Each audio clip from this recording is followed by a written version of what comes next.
வங்கியிலிருந்து வீட்டிற்கு வந்த ரமேஷ் மிகுந்த மகிழ்ச்சியுடன் பெருமையுடனும் தனது பாக்கெட்டில் இருந்த பணத்தை எடுத்து சோபாவில் அமர்ந்திருந்த தன் மனைவியின் வேதவல்லியிடம், இதோ இந்த 20,000 ரூபாய் இருக்கிறது.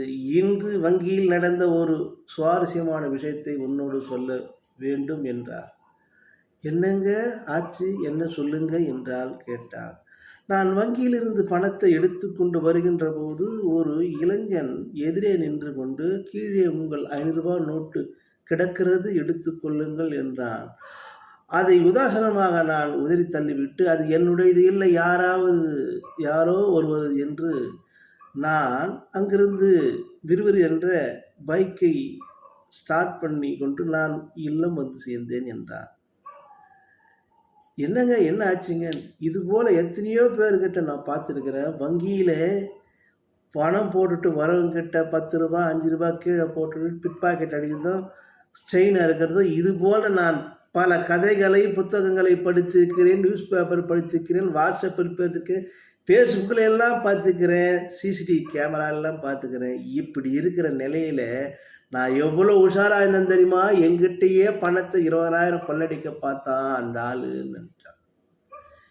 சரி சரி தேவா, இந்த இந்த இந்த அந்த பணத்தை கொஞ்சம் எள்ளுன்ற அந்த தேவா மனைவி என்னங்கிறாள் இருந்து, என்னங்க 500 ரூபாய் கம்மியாகுது, 20,000 கொடுத்தீங்க, என்னம்மா சரியான டைம் இன்னும் பரபரப்பரன்று எரிஞ்சு பார்த்தா என்னங்க 19,500 ரூபாய் தான் இருக்குது, ஒன்றும் இல்லைங்க. என்ன சொல்கிற வேதா? ஆமாங்க. அப்பொழுதுதான் புரிந்தது, நாம் அனைவரையும் தவறுதலாக நினைத்து விட்டோம் என்று. நாம் நன்மை செய்த வந்தவரை நாம் தீவிராக பாவித்து பேசிவிட்டோம் என்று மன வருத்தம் கொண்டார் அந்த ரமேஷ். அளவுக்கு மிஞ்சிய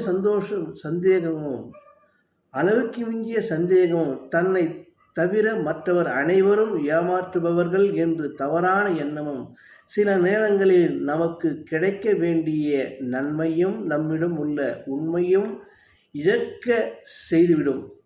விழிப்புணர்வு தேவைதான், ஆனால் அது மற்றவர்களின் நேர்மையை கொச்சைப்படுத்தும் அளவுக்கு குருட்டுத்தனமான சந்தேகமாக மாறக்கூடாது என்பது கதையின் கூற்றாக சொல்லி முடிக்கிறேன். நன்றி, வணக்கம்.